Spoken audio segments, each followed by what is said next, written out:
All right, so category A, observation, skill 5A, direction of travel. So this is what ICBC says. Keep your eyes facing the direction you're traveling or the direction you will be traveling.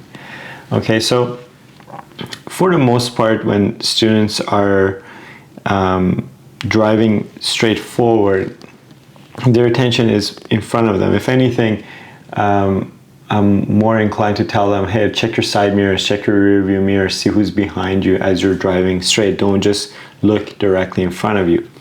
But there are a couple of scenarios where this really shows itself or highlights itself. And one of them is when we're coming up to do a reverse stall park in a parking lot, and the student was driving on this side of the road. They signaled and shoulder checked and brought their car over to the left, and then they are still a bit angled to the left, and they're trying to get their knees lined up with this line, and they keep moving forward and forward and forward while they're looking over here to see if their knees are lined up.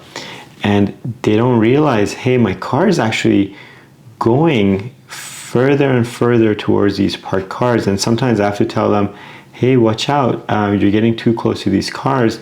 You need to first straighten out your car and then look at see if your knees are lined up, right? So this is in part looking in the direction of travel. Am I looking where my car is rolling, or is my head completely in one direction and not paying attention to where my car is headed?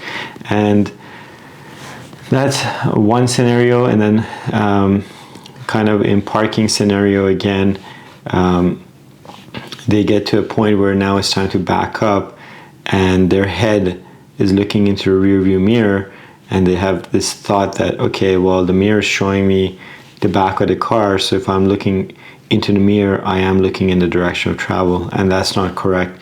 You need to turn around and look out the rear window when backing up. So in this case, this might get marked for skill, I think A6, which is backing, but you know, it is under the same concept. So don't be looking one place and then driving to another direction. So it's the same idea when students are not looking straight ahead to see that their road has a detour or something, right? So they're focused on something else catches their attention. So for example, we're driving on a road and there's a big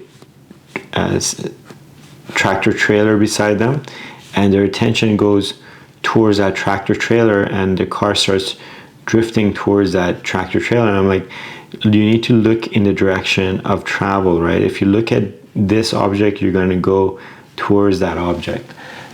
We keeping this vehicle in our peripheral vision. I'm not saying disregard it completely, but you don't want to get fixated on something rather than looking at where you want to go.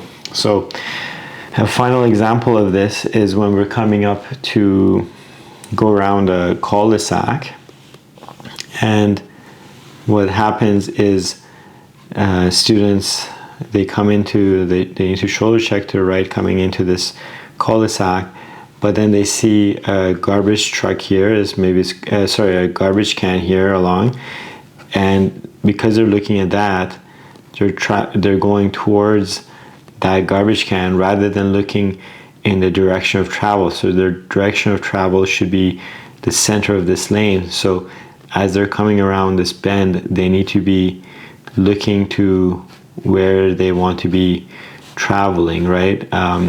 If they look at other places, like there's a car parked here, they will have a tendency to go towards it, okay? Or sometimes they're looking at the curb here, they're worried about clipping that curb, and then they drive towards that curb. So this is why it's important to look in the direction of travel when you're driving.